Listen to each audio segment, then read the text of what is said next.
अब तो मानेंगे ना आप कि उफ टीवी ने तो पहले ही सचेत कर दिया था साहब कि प्रदेश में कोई बड़ा आंदोलन खड़ा किया जा सकता है। बिल्कुल वैसे ही जैसे कॉकरोचेस ने दिल्ली हिलाई, वैसे ही मच्छर मध्य प्रदेश को तंग कर सकते हैं। कमाल देखिए, टाइमिंग भी देखिए। कॉकरोच आंदोलन की समाप्ति और दतिया चुनाव मतदान के ठीक पहले ये सब कुछ हो रहा है। इंटेलिजेंस को तो भनक भी नहीं लगी और सैकड़ों किसानों ने शक्ति प्रदर्शन करते हुए राजधानी को ठप कर दिया। एक बार फिर शिवराज कार्यकाल में हुआ किसान आंदोलन का वो अनुभव और मंजर नुमाया हुआ है ना साहब, होना ही था। खास बात यह है कि यह शक्ति प्रदर्शन विपक्ष द्वारा नहीं खड़ा किया गया, बल्कि एक प्रकार से सरकार की बेफिक्री, किसान हितों को लेकर बेरुखी, और तीसरा तीसरा जो सबसे खास है वो है अंदर खाने गहराती सियासी गांठ। कुछ समझ रहे हैं आप? प्रणाम, मैं हूं आशीष चौबे और आप देख रहे हैं उफ टीवी। हमने एक वीडियो के माध्यम से सतर्क भी किया था ना साहब कि जिस तरह से दिल्ली को जैन जी ने हिलाया, प्रदेश में भी कोई बड़ा आंदोलन आकार ले सकता है। यह भी स्पष्ट कर दिया था कि यह आंदोलन विपक्ष नहीं बल्कि अंदर खाने के शय से ही खड़ा होगा। सरकार बेफिक्र रही और इंटेलिजेंस अपने आप में मस्त। प्रशासन को खबर तो तब लगी साहब जब सैकड़ों की तादाद में किसानों ने शहर का एक हिस्सा ठप कर दिया।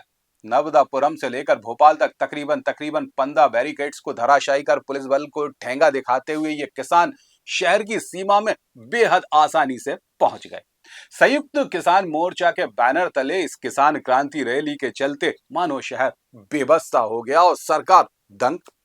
ये मांग अच्छा आज की नहीं है, लंबे वक्त से इसको बुलंद किया जाता रहा है, लेकिन अब अचानक किसानों का पारा आसमान पर पहुंच गया। दरअसल शिवराज के वक्त भी किसान आंदोलन की जड़ें मुद्दों से परे कहीं और जुड़ी थी और शायद कुछ इस बार भी ऐसा ही हुआ।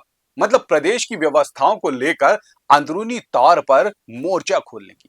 वैसे भी किसान मूंग खरीदी को लेकर असहज थे, बस उस मुद्दे को हवा देने का काम भर किया गया। और देखिए ना, एक बड़ी समस्या सरकार के मुहाने पर जा पहुंची। ये पहला आंदोलन नहीं है साहब। वर्ष 2022, वर्ष 2025 में भी किसानों ने मोर्चा खोला था, लेकिन आज का ये आंदोलन सबसे बड़ा आंदोलन करार दिया जा सकता है। इसके पीछे 3 मांग प्रमुख है। सरकार द्वारा मूंग की 100% खरीदी हो और वो भी एमएसपी के साथ। खरीदी की सीमा बढ़ा दी जाए और खाद वितरण में ई टोकन व्यवस्था खत्म हो। बारिश न होने के चलते पर्याप्त बिजली की व्यवस्था भी सरकार द्वारा की जाए। अब भैया, जिम्मेदारों के कानों तक खबर नहीं लगी, लेकिन जब किसान शहर में पुलिस व्यवस्था को धता बताते हुए प्रवेश कर गए, सरकार सक्रिय हुई।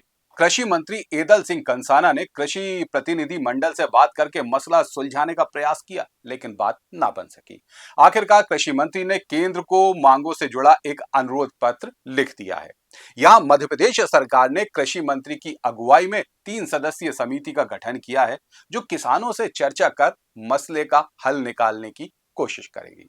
कुल जमा साहब, ये आंदोलन मोहन सरकार के कार्यकाल का एक बड़ा आंदोलन के रूप में सामने है। बहुत संभव है कि आंदोलन जल्द से जल्द वापस लिया जाए या खत्म किया जाए।